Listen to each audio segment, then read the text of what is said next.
అందరూ ఒకసారి ఇక్కడ వినాలి. అందరూ చాలా బాగా చెప్పారు, చాలా బాగా కూడా రాశారు. కొంతమంది ఒకటే టాపిక్ రాసి, కొంతమంది 2 టాపిక్లు రాసి చెప్తా. విజయదశమి ఒక సిగ్నిఫికెన్స్ ఏంటంటే, ఫస్ట్ మహిషాసురు అనే రాక్షసుడు నుంచి వద్దాం. మహిషాసురు అనే రాక్షసుడు బ్రహ్మదేవుడు తపస్సు చేసి వరం పొందుతాడు. నన్ను ఏ మనిషి కానీ ఏ దేవతలు కానీ సంహరించదని వరం కోరుతాడు. అందులో ఇంకా ఆ వరంలో ఏంటంటే ఆడవాళ్ళని చులకన చూస్తాడు. నన్ను మహిళలు ఏంటని కోరుకోరు. దేవతలు చంపదు, మనుషులు చంపదని కోరుకుంటాడు. మహిళలను చిన్న చూపు చూస్తాడు. అట్లా వరాలు వండినాక 14 లోకాలను ఉంటాయి. ఆ 7 లోకాలు జయించి హింసిస్తాడు. దేవతల మీద కూడా గెలుస్తాడు. దాని తర్వాత ఇవన్నీ తట్టుకోలేక దేవతలు అందరూ కలిసి బ్రహ్మదేవుని దగ్గర వెళ్తే దానికి సొల్యూషన్ ఏంటంటే 3 లక్ష్మీదేవి, పార్వతి, సరస్వతి ముగ్గురు కలిసి ఒక దుర్గామాతగా అవతారం ఎత్తి మహిషాసురుణ్ణి సంహరిస్తారు. 9 రోజు భీకరంగా కొట్లాడి 10వ రోజు చంపేస్తారు. అదే రోజు దసరా రావడం, అందుకనే దాన్ని విజయంగా సూచిస్తాం కాబట్టి విజయదశమి అని అంటారు. అదొకటి అయితే, ఇంకోటి రామాయణం నుంచి ఇంకోటి ఏంటంటే సేమ్ అందరు చాలామంది రాశారు. రాముడు రావణాసుని సంహరించిన రోజు కూడా దసరా రోజే కాబట్టి విజయం సాధించింది కాబట్టి అది కూడా విజయదశమి. రావణంతో కూడా 9 రోజులు భీకరంగా యుద్ధమై 10వ రోజు దసరా రోజు రావణుని చంపేస్తాడు. అదో ఇంకా మనకి ఇది ద్వాపర యుగం నుంచి వస్తే పాండవులు తెలిసి అందరికీ, పంచపాండవులు మహాభారతం అయ్యింది తెలుసా అందరికీ. పాండవులు అజ్ఞాత వనవాసానికి వెళ్తారు. తెలుసా జూదంలో ఓడిపోయి వనవాసానికి వెళ్తారు. అప్పుడు పాండవులు ఏంటంటే వాళ్ళ ఆయుధాలు, ఏవైతే ఆయుధాలు ఉంటాయో జమ్మి చెట్టు, మనం దసరా రోజు పంచుతాం ఆ జమ్మి చెట్టు మీద మూటలు కట్టి దాచి పెడతారు. తర్వాత ఎప్పుడైతే వనవాసం కంప్లీట్ అయిపోతుందో మళ్ళీ వచ్చి ఆ ఆయుధాలు విజయదశమి రోజు తీసుకొని యుద్ధం స్టార్ట్ పెడతారు. మహాభారత యుద్ధం అవుతాయా, అది విజయదశమి రోజు ఆయుధాలు తీసుకుంటారు. అంటే విజయదశమి రోజు మొదలుపెట్టిన పని ఏదైతే ఉంటుందో విజయాన్ని సూచికాన్ని అదొక చరిత్ర అన్నమాట. అందుకనే దసరా రోజు జమ్మి చెట్టు మొక్కుతాం మనం. జై శ్రీరామ్. శ్రీకాంత్ నా పేరు. ఇప్పుడు ఎంతమంది అయితే పార్టిసిపేట్ చేసినారో, యాక్చువల్లీ కౌంట్ చాలా ఉంది విషయంలో. కాకపోతే అక్కడి నుంచి మీరు ముందుకు వచ్చిందే చాలా విజయం అనుకోవాలి మీలో. సో అక్కడి నుంచి ఫస్ట్, సెకండ్ అండ్ థర్డ్ ఏదైతే ప్రజెంట్ చేసినామో వాళ్ళు ఇంకా విజయం అనుకోవాలి. సో కరెంట్ ఏంటంటే మీరు కొంచెం సెల్ఫ్ డిఫెన్స్, కరాటే అట్లాంటివి నేర్చుకుంటే ఇంకా బాగుంటుందని. ఎందుకంటే చూస్తున్నాం కదా సిచ్యువేషన్స్ కానీ, ఏమన్నా చిన్నపిల్లల పైన అఘాయిత్యాలు జరగడం కానీ, ఇంకా తొందరగా అట్రాక్ట్ అవ్వడం థింగ్స్కి కానీ, ఇన్స్టాగ్రామ్ అనేసి ఎక్సెట్రా ఇంకా చాలా స్పీడ్గా అయిపోయింది కదా జనరేషన్ కూడా. కొంచెం దానికి దూరంగా ఉండడం కానీ అలాంటివి చేస్తే ఇంకా చాలా బాగుంటుంది. అందరూ కూడా ఫస్ట్ థింగ్ ఏంటంటే, దుర్గాదేవి ఎవరితో యుద్ధం చేసింది? మహిషాసురుడితో.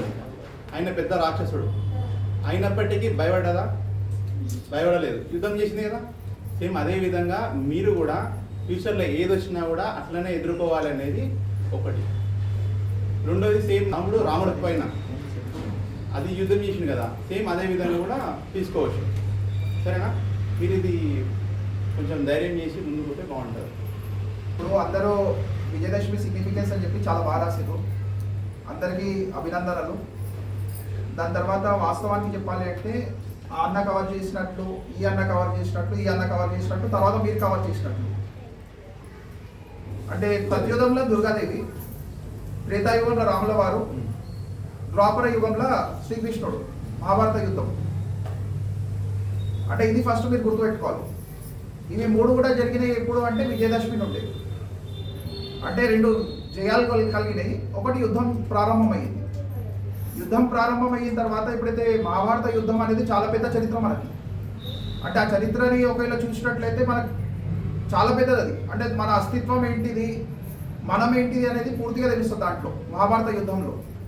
అంటే మన నీతి ఏంటిది, ధర్మం పట్ల ఏ విధంగా మనం సమర్పణ భావంతో ఉండాలి, అధర్మాన్ని ఏ విధంగా ఎదిరించాలి అధర్మాన్ని ఒకవేళ సహిస్తే అది గిట అధర్మం కిందనే పరిగణిస్తారు తప్ప ధర్మం కింద పరిగణించదు. అంటే మనకు నేర్పించారు, అంటే అహింస అహింస అహింస అహింస పరమో ధర్మ అని. కానీ నెక్స్ట్ లైన్ ఎవరు చెప్పలేరు. చెప్పిరా ధర్మహింస తదైవచ. అంటే ఒకవేళ ధర్మం గురించి ఒకవేళ అవసరం పడితే 1,00,000 మందిని కాదు ఎంతమందినైనా సంహరించి ధర్మాన్ని నిలబెట్టుమని చెప్పేసి, అదే మహాభారతం ఇచ్చే సందేశం, విజయదశమి ఇచ్చే సందేశం అదే. అంటే అన్యాయం ఉన్న చోట ధర్మం గెలవాలి, అదే ఒక విజయదశమి ఒక సందేశం. ఇంకోటి అమ్మాయిల విషయంలో చెప్పాలి అంటే వాళ్ళ అమ్మాయిల పరిస్థితి చాలా దారుణంగా జరుగుతుంది. అంటే మీకు తెలిసి ఉందో తెలియదో నాకు తెలియదు, అంటే మీ వయసులో ఉన్నప్పటి నుంచే జాగ్రత్తలు పడాలి. అంటే మీరు ఇప్పుడు 10th స్టాండర్డ్లో ఉన్నారు, నెక్స్ట్ కాలేజ్లోకి వెళ్తారు, కాలేజ్లో కొత్త ఫ్రెండ్స్ కలుస్తారు, కొత్త ఎన్వైరన్మెంట్ ఉంటుంది, కొత్త డిజైన్స్ ఉంటాయి, మీకు కొత్త డిజైన్స్ ఉంటాయి. వీటినన్నింటినీ జాగ్రత్తగా ఉండాలి మీరు. ఎందువల్ల అంటే ఇవాళ ఇన్స్టాగ్రామ్లో రీసెంట్గా జరిగిన విషయం చెప్తున్నా మీకు. అంబర్పేట్ నివాసి ఒక అమ్మాయి ఇన్స్టాగ్రామ్ పరిచయం ఎవరితోటి, బీహార్ అతనితోటి పరిచయం అయిన తర్వాత ఇద్దరు పరిచయం పెరిగిపోయింది. 6 నెలల పరిచయం మాత్రమే, ఒకరిని ఒకరు చూసుకోలే. కానీ అమ్మాయి అతనితో వెళ్ళిపోతా అంటుంది. అతను ఎవరు అంటే దౌర్భాగ్యవశాత్తు హిందూ కాదు. ఒకవేళ హిందూ అయితే పర్లేదు, కనీసం సేఫ్ ఉంటుంది. హిందూ కాకుండా ఉంటే మాత్రం ఖచ్చితంగా ఫ్రిడ్జ్లో బయటికి వెళ్తుంది ముక్కలై. అంటే అటువంటి ట్రాప్ ఒకటి నడుస్తుంది, లవ్ జిహాద్ అనేది. దానిపైన అమ్మాయిలు ఖచ్చితంగా మీరు అవేర్ ఉండాలి. అంటే మీ ఫొటోస్ సోషల్ నెట్వర్క్లో షేర్ చేయడము, రీల్స్ చేయడము అవి కరెక్ట్ కాదు. ఇదంతా మనకు ఒక ట్రాప్. ఇది తెలుసా ఎవరికైనా? మన కరెంట్ స్టేటస్ ఏంటిది ఎవరైనా కానీ సర్వైలెన్స్ చేయొచ్చు. మీ ఇన్స్టాగ్రామ్ ఓపెన్ చేస్తే నేను ఇప్పుడు బ్రేక్ఫాస్ట్ చేస్తున్నా అని చెప్పి స్టేటస్ పెడతాం, నేను ఫలానా దగ్గర ఉన్నా అని చెప్పి స్టేటస్ పెడతాం. మిమ్మల్ని అక్కడికైనా ఎవరైనా కిడ్నాప్ చేయొచ్చు, అవునా? అది ఆలోచించారా ఎప్పుడైనా? అంటే మొబైల్కి మీరు ఎంత దూరం ఉంటే అంత మంచిది. అంటే ఒక అట్లీస్ట్ ఒక ఇంటర్మీడియట్ క్రాస్ అయ్యేంత వరకు మీరు మొబైల్కి దూరం ఉన్నారనుకోండి, ఒకటి రేడియేషన్ ఎఫెక్ట్ కాదు, మీ బ్రెయిన్ షార్ప్ ఉంటుంది. రేడియేషన్ ఎఫెక్ట్ తోటి మీ బ్రెయిన్ అనేది షార్ప్నెస్ తగ్గుతుంది, మెమొరీ తగ్గుతుంది. అప్పుడు మీ ఎగ్జామ్స్లో ఏదైతే ప్రెజెంటేషన్ ఇవ్వాలనుకుంటారో ఆ ప్రెజెంటేషన్ రాదు, కాన్సన్ట్రేషన్ రాదు. అప్పుడు ఏమవుతుంది, దేవుడా నాకు పాస్ చేయి దేవుడా, నాకు మార్క్స్ దేవుడా, నేను నీకు 2 కొబ్బరికాయలు కొడతా దేవుడా, మొక్కల మీద తిరుపతికి వస్తాను దేవుడా అని చెప్పి మొక్కాల్సి వస్తుంది. దేవుడు మనకు అడగకముందే అన్ని ఇచ్చిండా? మళ్ళీ ఇంకా మనం దేవుడితో ఎందుకు బార్గెన్ చేస్తున్నాం? బిజినెస్ అనేది కాదు కదా. మన సెల్ఫ్ కేపబిలిటీ అనేది ప్రూవ్ చేసుకోవాల్సిన సమయం. అంటే మానవుడిగా దేవుడు ఎప్పుడైతే మనకు పంపించిన భూమిపైన సెల్ఫ్ కేపబిలిటీ అనేది, హ్యూమానిటీ అనేది చూయించుకోవాలి మనం. అది చూయించుకోకుండా మనం దేవుడు ఇది ఇస్తలేడు నాకు, అది ఇస్తలేడు, దేవుడు నాకు అది చేస్తలేడు అని చెప్పి దేవుడిని అనడం కరెక్ట్ కాదు. అంటే ప్రతి ఒక్క అమ్మాయి కూడా దుర్గమ్మ వారిలాగా శక్తి స్వరూపిణి కావాలి, ధైర్యవంతురాలు కావాలి. అందుకే మీకు పిలిచి ఇక్కడ ప్రెజెంటేషన్ చేయించడం జరిగింది. ఎందుకంటే మీ లోపల ఉన్నటువంటి ఫియర్ అనేది బయటికి రావాలి. అంటే మేము ఈ ప్రోగ్రామ్ కండక్ట్ చేయడంతో మాకు ఎవరు డబ్బులు ఇవ్వరు. ఏదో ఫారెన్ ఫండ్స్ వస్తాయి, ఇతర మతస్థుల్లాగా ఫారెన్ ఫండ్స్ వస్తాయి, దాంతో మనం కండక్ట్ చేస్తాము అన్నట్టు కాదు. మన సంస్కృతి మన సాంప్రదాయాన్ని నిలబెట్టాలి. మన దగ్గర మన ధర్మంలో మాత్రమే ఉంది దుష్ట శిక్షణ శిష్ట రక్షణ అనేది, ఇంకొకరి దగ్గర లేదు. అది ఒక ఆయన పాపాలు చేస్తే స్వర్గం దొరుకుతుంది అంటాడు, ఇంకో ఆయన పాపాలను కాపాడుతా అంటాడు. కానీ శ్రీకృష్ణుడు మాత్రం భగవద్గీతలో ఒకటే చెప్పిండు. ఏం చెప్పిండు? ధర్మాన్ని పట్ల ఎవరైతే ఉంటారో వాళ్ళని మాత్రమే నేను రక్షిస్తాను, వాళ్ళకి మాత్రమే తోడుంటాను. అందుకే పాండవుల వైపు ఉన్నాడు, కౌరవుల వైపు లేరు. అంటే ఇది ఒక సారాంశం చెప్తున్నా మీకు. ఇంకోటి, ప్రతి అమ్మాయి బొట్టు ఖచ్చితంగా పెట్టుకోవాలి. బొట్టు ఎందుకు పెట్టుకోవాలి? First point of view scientific reason ఉంది దానికి. రెడ్ కలర్, ఆరెంజ్ కలర్, గంధం బొట్టు, విభూతి అన్నిటికీ వేరే వేరే ఉన్నాయి. విభూతి ధరిస్తే కాన్సన్ట్రేషన్ వస్తుంది, రెడ్ కలర్ పెడితే నెగిటివ్ థాట్స్ రావు, ఆరెంజ్ కలర్ పెడితే బ్రెయిన్నెస్ వస్తుంది, ధైర్యం వస్తుంది మన లోపల. ఎవరికైనా ధైర్యం లేదు, కొంతమంది ఇప్పుడు ఫియర్ ఫీల్ అయింది కదా, సింధూర తిలకం ధరించండి, ఫియర్ పోతుంది. నెగటివ్ థాట్స్ వస్తున్నాయి, రెడ్ కలర్ ఇక్కడే, గంధం ధరించడం ఇక్కడ, గంధం ఇక్కడ ధరించరు, గంధం పైన నొస్టి పైన. దానివల్ల లాభం ఏంటిదంటే క్యాటరాక్ట్ రాకుండా ఉంటుంది మీకు, ఐసైట్ బాగుంటుంది, కాన్సన్ట్రేషన్ బాగుంటుంది. ఇది సైంటిఫిక్ రీజన్. తర్వాత అమ్మాయిలకు ముక్కు పోగుంటుంది. ఎందుకుంటుంది? మీ పేరెంట్స్ ఏం పిచ్చోళ్ళు కాదు, వాళ్ళు ముక్కు పోగులు కుట్టించారంటే. అది ఎట్లాంటి పని చేస్తుంది అంటే మీకు ఒక గ్రాస్పింగ్ పవర్ ఇస్తుంది. అది ఎట్లా గ్రాస్పింగ్ పవర్ ఇస్తుంది? మీ సేఫ్టీ అండ్ సెక్యూరిటీకి ఒక అంటెనా అది.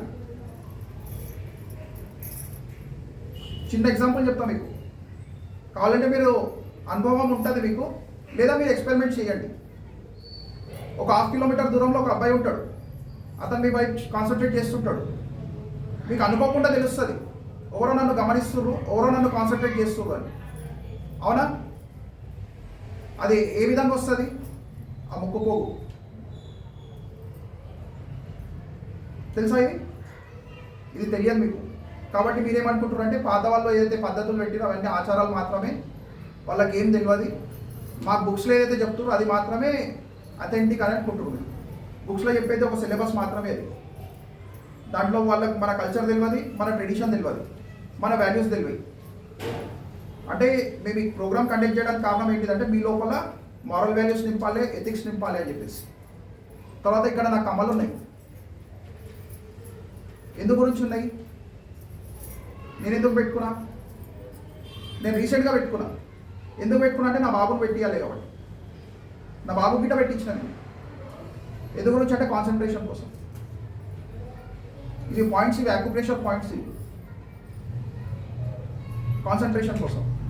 కాబట్టి మన పేరెంట్స్ చేసేది దాని గురించి. కానీ మనం ఏమనుకుంటాము, ఇవాళ ఫ్యాషన్ అని చెప్పేసి గాజులు వదిలేస్తున్నాము, పొట్టు వదిలేస్తున్నాము. కరెక్ట్ అయ్యి కాదు కదా. నవరాత్రిలో వాళ్ళందరి చేతులలో గాజుల గలగల శబ్దం వస్తుంది. మళ్ళీ ఒట్టి సమయంలో దొరుకుతారా మీరు? గాజులు దొరకడంతో బెనిఫిట్ ఏంటి తెలుసా? థైరాయిడ్ అనేది విన్నారు కదా. మ్యాక్సిమం నాకు తెలిసి మ్యాక్సిమం ఇళ్ళల్లో అందరు అమ్మలకు ఉంటుంది ప్రాబ్లం, అది థైరాయిడ్ ప్రాబ్లం. అది ఎందువల్ల వస్తుంది తెలుసా? తెలియదు. గాజులు వేసుకోవడంతో ఇక్కడ యాక్యుప్రెషర్ పాయింట్స్, ఇవి థైరాయిడ్ పాయింట్స్ ఉంది. ఆ పాయింట్స్ అనేవి యాక్టివేట్ ఉంటాయి. యాక్టివేట్ ఉంటే థైరాయిడ్ గ్లాండ్ అనేది పెరగదు. ఇది దానికి రీజన్. తర్వాత షికా ఓన్లీ బ్రాహ్మణులకు మాత్రం అని కాదు, అందరికి ఉండేది. అప్పట్లో గురుకుల వ్యవస్థ, గురుకులంలో అన్ని కులాల వాళ్ళు చదివేది, అందరికీ షికా ఉండేది. ఆ షికా ఎటువంటి పని చేసేది అంటే మనిషి ఒకరిని నిద్రపోవాలి అనుకున్నా కానీ అది నిద్రపోకుండా అంటేనాలాగా పనిచేసేది. డైరెక్ట్ యూనివర్స్తో కనెక్టివిటీ. ఇక్కడ మన సహస్రార చక్ర, అప్పటి అందరూ పగడి కట్టేది, కొంగు తల మీదకే తీసుకునేది. డైరెక్ట్ ఎక్స్పోజ్ కావద్దు సన్లైట్కి అని చెప్పేసి. ఎందుకంటే సన్లైట్కి ఎక్స్పోజ్ అయితే ఎట్లయితే వాటర్ ఎవాపరేట్ అవుతుంది, అదేవిధంగా మనకు ఉన్నటువంటి జ్ఞానం గిట్ట అదేవిధంగా ఎవాపరేట్ అవుతుంది. కాబట్టి వాళ్ళు ఆ విధంగా చేశారు. కానీ ఇవాళ మనం ఏం చేస్తున్నాము? దానికి భిన్నంగా పోతున్నానికి ఏమవుతుంది? ఇవాళ ప్రకృతి చూపిస్తుంది ప్రతాపం. వైష్ణవీదేవి ఆలయం, అమ్మవారి ఆలయము దాదాపు 22 రోజులు బంద్ అయింది. ఎందుకు బంద్ అయింది? మనం చేస్తున్న తప్పులు. కేదార్నాథ్ ఆలయం బంద్ అయింది. ఇవాళ వరదలు వస్తున్నాయి, తుఫాన్లు వస్తున్నాయి. ఇవాళ మన హైదరాబాద్ కూడా మునిగి ఉన్నది. ఎందుకు మునిగి ఉంది? చుట్టుముట్టున్నటువంటి గుట్టలను విధ్వంసం చేసినాము, చుట్టుముట్టున్నటువంటి ప్రకృతిని నష్టం చేసినాము, ఫారెస్ట్లన్నీ నరుక్కుంటే పోతున్నాము, ప్లాంటేషన్ చేస్తలేము. బిల్డింగ్లు పెద్ద ఇల్లు వేస్తున్నాయి కానీ ప్లాంటేషన్ లేదు. ప్లాంటేషన్ లేకపోతే ఫ్యూచర్ మనకు ఆక్సిజన్ ఉంటుందా? అంటే ఇవన్నీ మీకు ఎందుకు చెప్తున్నాను అంటే రేపు పొద్దున మీరు కొత్త ఫ్యూచర్ స్టార్ట్ చేస్తారు 10th తర్వాత. కాబట్టి చెప్తున్నాను ఈ విషయాలు. అంటే నేను ఏ స్టాండర్డ్ ప్రకారంగా ఆ స్టాండర్డ్ ప్రకారంగానే మాట్లాడుతున్నా. ఫస్ట్ టైం నేను ఇంతగానో మాట్లాడింది వాళ్ళు, ఎందుకంటే మీతో మాట్లాడాలనిపించింది. అంటే ఏహెచ్పి టీఎస్ టీవీ అని చెప్పి ఛానల్ ఉంది మనది, అక్కడ వెళ్ళి చూడొచ్చు మీరు. నేను గతంలో వేరే స్కూల్స్లలో వెళ్ళినాను, గతంలో వేరే ప్రోగ్రామ్స్లలో వెళ్ళినా, కానీ ఇక్కడ మాట్లాడాలనిపించింది. ఎందుకంటే మీ లోపల కాన్సన్ట్రేషన్ ఉంది మీకు, అంటే మీకు బ్రైట్ ఫ్యూచర్ ఉంది. కాబట్టి మీరు అనుక్షణం జాగ్రత్త ఉండాలి. అమ్మాయిలు ఖచ్చితంగా మీ పేరెంట్స్కి చెప్పి ఏదైనా ఒక సెల్ఫ్ ప్రొటెక్షన్ గురించి క్లాస్కి వెళ్ళండి. ఏదైనా ఒక క్లాస్కి మీరు కరాటేకి వెళ్తారా, బాక్సింగ్కి వెళ్తారా, ఏదో ఒక సెల్ఫ్ ప్రొటెక్షన్ అనేది మీకు ఉండాలి. ఎందుకు ఉండాలి? దానికి కారణం చెప్తాను. రీసెంట్ టైం జస్ట్ 1 వీక్ అల్వాల్లో 3 అమ్మాయిలు బయటికి వచ్చారు ఇంటి నుంచి స్కూల్కి బతుకమ్మ సెలబ్రేషన్స్కి వెళ్తున్నామని చెప్పేసి. అల్వాల్లో ఈ న్యూస్ ఎవరన్నా తెలుసా? వెళ్ళి చూడండి. అల్వాల్ నుండి 3 అమ్మాయిలు ఇంటి నుంచి బయటికి వెళ్ళారు, స్కూల్లో బతుకమ్మ సెలబ్రేషన్స్ ఉన్నాయి, మేము బతుకమ్మ సెలబ్రేషన్స్కి వెళ్తున్నామని. స్కూల్కి పోకుండా వాళ్ళు సికింద్రాబాద్ రైల్వే స్టేషన్ దగ్గర వచ్చి బస్ స్టాండ్లో కూర్చొని ఉన్నారు. ఆ అమ్మాయిల దగ్గరకు ఒక అబ్బాయి వచ్చి చాలాసేపటి నుంచి అబ్జర్వ్ చేసి, ఆ అబ్బాయి వయసు వచ్చేసి 19 ఇయర్స్ మాత్రమే. ఏదో పెద్ద వయసు గలవాడు, అనుభవస్తుడు, తెలివి ఉన్నవాడు కాదు, జస్ట్ 19 ఇయర్స్. అతను వచ్చిన అమ్మాయిలతో ఇంటరాక్ట్ అయ్యేడు, మీరు ఎక్కడ పోతున్నారు, ఎందుకు కూర్చున్నారు, ఏంది అని మొత్తం ఇన్ఫర్మేషన్ తీసుకున్నాక వాళ్ళతోటి మాట కలిపేసిండు. వాళ్ళకు ఒక ట్రాప్లోకి తీసుకొచ్చేసిండు. ట్రాప్లోకి తీసుకొచ్చిన తర్వాత మీరు ఎక్కడ వెళ్తున్నారు అంటే వాళ్ళు చెప్పారు, మేము యాదగిరిగుట్ట వెళ్ళాలి అనుకుంటున్నాము, ఎట్లా వెళ్ళాలో మాకు తెలియదు. సరే మీరు ఎందుకు టెన్షన్ తీసుకుంటారు, మేము తీసుకెళ్తాం మిమ్మల్ని. ఇంకో 2 స్నేహితులను పిలుచుకోండు, 3 6 యాదగిరిగుట్ట బయలుదేరారు. దర్శనం చేసుకున్నారు స్వామివారి దర్శనం చేసుకుని ఒక హోటల్కి వెళ్ళారు. అక్కడ రూమ్ సపరేట్ ఎంగేజ్ చేసుకున్నారు. తర్వాత 24 అవర్స్ తర్వాత నెక్స్ట్ డే అమ్మాయిలను తీసుకొచ్చి రోడ్డు మీద వదిలేసారు సికింద్రాబాద్లో. పేరెంట్స్ చింత, పేరెంట్స్ చాలా వరి అయిపోయారు. అందరికీ స్కూల్లో కనుక్కుర్రు, అంతా కనుక్కుర్రు, అమ్మాయిలు ఆచూకీ లేరు. ఇంటికి అమ్మాయిలు వచ్చారు తిరిగి, ఏమైంది అని అడిగితే చెప్తలేరు. సరే ఇంకా కొంచెం గట్టిగా చెప్పేసరికి మొత్తం స్టోరీ చెప్పారు ఉన్నది ఉన్నట్టు. వాళ్ళు వెంబడి ఏం జరిగింది అంటే అత్యాచారం జరిగింది. ఇది ఎందువల్ల అవుతుంది? Insta reels, YouTube reels, short videos. అంటే వాళ్ళు చేసి చూపిస్తారు బూతుని, ఆ బూతుని తొందరగా నేర్చుకుంటారు. కానీ ఇలాంటిది ఎవరైనా చెప్తున్నా మీకు? ఇప్పుడు మేమైతే టాపిక్ కవర్ చేసినామో ఇట్లాంటి టాపిక్ మీకు ఎవరైనా చెప్తుర్రా? ఎక్కడైనా మీకు దొరుకుతుంది? అది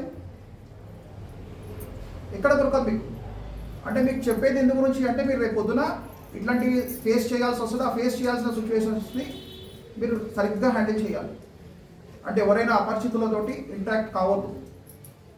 మనం ఏంటిది, మనం ఎక్కడికి వెళ్ళాలనుకుంటున్నాము, మన గమ్యస్థానం చెప్పొద్దు వాళ్ళకి. అప్పుడే మీరు సేఫ్టీ. అది ఎవరైనా ఉండేది. ఏదైనా అవసరం పడితే మీ పేరెంట్స్కి చెప్పండి, కానీ బయట వాళ్ళకి షేర్ చేయకండి. అది మీ ప్రాబ్లం ఉండేది, మీ హ్యాపీ మూమెంట్ ఉండేది, పేరెంట్స్ మాత్రమే షేర్ చేయండి. పేరెంట్స్ ఎందుకు షేర్ చేయమని అంటారంటే పేరెంట్స్ ఎప్పుడైనా కానీ మీ గురించి ఆలోచిస్తారు. అంటే మీరు పుట్టినప్పటి నుండి మీరు పెద్దగా అయ్యేంత వరకు ఎటువంటి బట్టలు తొడిగియాలి, ఎటువంటి ఆహారం పెట్టాలి, ఎటువంటి పౌష్టికాహారం పెట్టాలి, ఎటువంటి స్కూల్లో చదివించాలి, ఎటువంటి ట్యూషన్లో పంపాలి, మీ పేరెంట్స్ మాత్రమే ఆలోచించగలుగుతారు. మీరు ఆలోచించలేదు అది.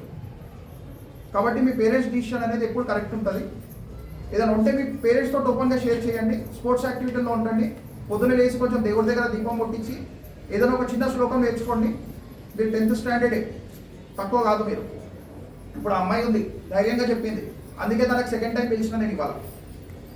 అంటే తన వయసులో ఆ ధైర్యం ఉంది, అంటే శ్లోకం చెప్పేటప్పుడు తన స్పష్టత ఉంది. అట్లా నేర్చుకొని కొద్దిసేపు ఒక 10-15 మినిట్స్ మెడిటేషన్ చేయండి. మెడిటేషన్ చేయడంతో మీ మెమరీ పవర్ పెరుగుతుంది, కాన్సన్ట్రేషన్ పెరుగుతుంది, మీరు మార్క్స్ స్కోరింగ్ ఎక్కువ చేయగలుగుతారు. ట్యుటోరియల్ స్టాఫ్కి చాలా థ్యాంక్స్ చెప్తాను. ఎందుకు చెప్తానంటే నా ఎక్స్పీరియన్స్ చెప్తున్నా. నేను ఆ రోజు వచ్చినాను కాంపిటీషన్ కోసం వచ్చినప్పుడు మీరు అందరూ కొంచెం ఇంకా ముందయ్యారు, ఇవాళనే రాయాలనా అని చెప్పేసి. కానీ మీ సార్ ఉన్నాడు కదా, మీ సార్ ఏం చేసాడు మిమ్మల్ని, లేలే మీ దగ్గర టాలెంట్ ఉంది, మీరు రాయగలుగుతారు, ఎందుకు రాయలేరు, మీరు ఇంతకుముందు కాంపిటీషన్స్ రాసిరు కదా అన్నాడా? వారి యొక్క కాన్ఫిడెన్స్ మీదనే కదా మీరు రాసింది. ఒకవేళ వాళ్ళు కాన్ఫిడెన్స్ ఇవ్వకపోతే పోస్ట్పోన్ చేసుకుంటుండే మీరు, అవునా? అయితే మీ సార్ అనేది చాలా గుడ్ పర్సన్ అని అర్థమైంది నాకు. అంటే అలాంటి ఎంకరేజ్మెంట్ అనేది స్టూడెంట్స్ కంపల్సరీ ఉండాలి. అలాంటి ఎంకరేజ్మెంట్ ఒకవేళ మీకు ఇక్కడ దొరుకుతుంది అంటే ఇంతకన్నా బెస్ట్ ట్యూటోరియల్ నేను లేదు అని అనుకుంటాను. అంటే నేను రావడం ఇక్కడ ఫస్ట్ టైం, నాకేం రిలేషన్ కాదు, జనరల్గా చెప్తున్నా. ఇప్పుడు మేము ఏదైతే సర్టిఫికేట్స్ ప్రైజ్ చేసినాం దాంట్లో మేము ఎక్కడ పార్షాలిటీ చేయలేదు. ఏ విధంగా చేసినామంటే 45 లెక్కని 1 2 3 తీయగలుగుతుంటుంది, అవునా? 45 లెక్కని 1 2 3 తీయగలుగుతుండే. కానీ అట్లా కాదు అని చెప్పి ఆలోచిస్తాం. ఎందుకంటే మీకు పార్టిసిపేషన్స్ ఒక ఇంట్రెస్ట్ ఏదైతే ఉంది, ఎఫర్ట్ ఏదైతే పెట్టారు మీరు, ఆ ఎఫర్ట్ని రికగ్నైజ్ చేయాలని స్కూల్ వైజ్ ఇచ్చినాం. స్కూల్ వైజ్ ఇచ్చిన తర్వాత కొంతమంది డిఫరెంట్ స్కూల్స్కి వెళ్ళి 7 మెంబర్స్ ఉన్నారు, సింగిల్ స్టూడెంట్ ఉన్నారు డిఫరెంట్ స్కూల్కి వెళ్ళి. వాళ్ళకి మాత్రం ఏం చేసినాము 2 ప్రైజెస్ చేసినాము 7 లెక్క అంటే అప్పుడే కాంపిటీషన్ ఉంటుంది 7 లెక్క 2 ప్రైజెస్ చేసినాం. తర్వాత ఒక అమ్మాయి వచ్చేసి అమ్మాయో అబ్బాయో తెలియదు 9th స్టాండర్డ్ ఉన్నారు, వారికి మాత్రం పార్టిసిపేషన్ ఇచ్చినాం ఎందుకంటే కాంపిటీషన్ లేదు వారికి కాబట్టి. ఓకేనా? నేను చెప్పినవి గుర్తుంటాయా? ఉంటాయా? గట్టిగా చెప్పాలి. జాగ్రత్త ఉంటారా? ఎవరైనా వచ్చి చెప్తారా నేను చెప్పినాయి? లేక రీల్ లాగా స్క్రోల్ ఇట్లా స్వాప్ చేసేసిర్రా? స్వాప్ చేయలే కదా. అంటే దుర్గమ్మ వారి ఆశీర్వాదంతో మీకు ఆ అమ్మవారు అండగా ఉండాలి అని చెప్పి కోరుకుంటాను. ఆ అమ్మవారి యొక్క శక్తి మీకు కలగాలని కోరుకుంటాను. కానీ మీ వద్దు కృషి గిట మీరు చేయాలి. అంటే అమ్మవారు మీకు బుద్ధిని గిట ఇస్తుంది సరస్వతి రూపంలో. సరస్వతి ఉంటేనే లక్ష్మి వస్తుంది, లక్ష్మి ఉంటేనే సరస్వతి వస్తుంది. ఇద్దరు ఒకరికొకరు తోడు, వాళ్ళిద్దరు ఉంటేనే శక్తి వస్తుంది. అవునా? కాబట్టి అమ్మవారు అమ్మవార్లతో ఒకటే కోరుకుంటున్నా ఏంటంటే అందరికీ విద్యా బుద్ధి శక్తి ప్రసాదించాలని చెప్పి కోరుతున్నాను. మీరందరూ సమాజంలో బయటికి వెళ్ళిన తర్వాత జాగ్రత్త ఉండాలి. సరేనా? ధన్యవాదాలు. ఇప్పుడు మీ సార్ కోసం మీరు క్లాప్స్ కొట్టండి.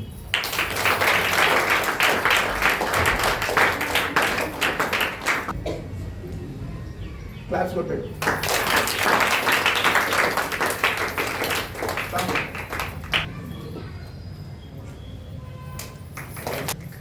వాళ్ళ ఎంకరేజ్మెంట్ మీకు చాలా ఉన్నది, అందు గురించే క్లాప్స్ కొట్టించినాం. యాక్చువల్గా క్లాప్స్ అనేది మన కల్చర్ కాదు, కానీ వారి ఎంకరేజ్మెంట్ మీకు చాలా ఉన్నది కాబట్టి క్లాప్స్ కొట్టించినాం.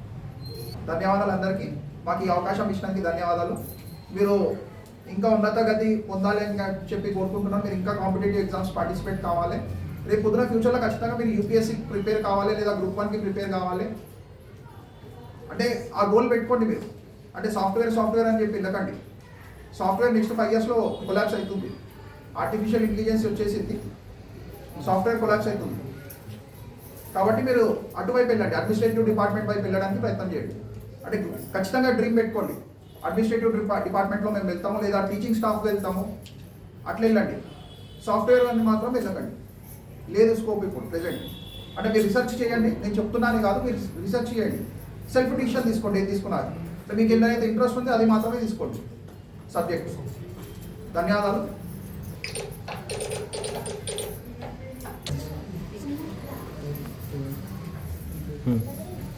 థ్యాంక్ యూ అందరికీ.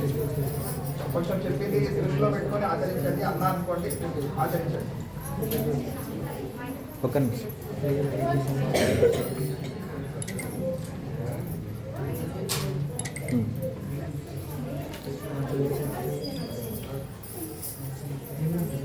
వీడియో స్టాప్ చేసాను. అబ్బాయి వీడియో స్టాప్ చేసి వీడియో స్టాప్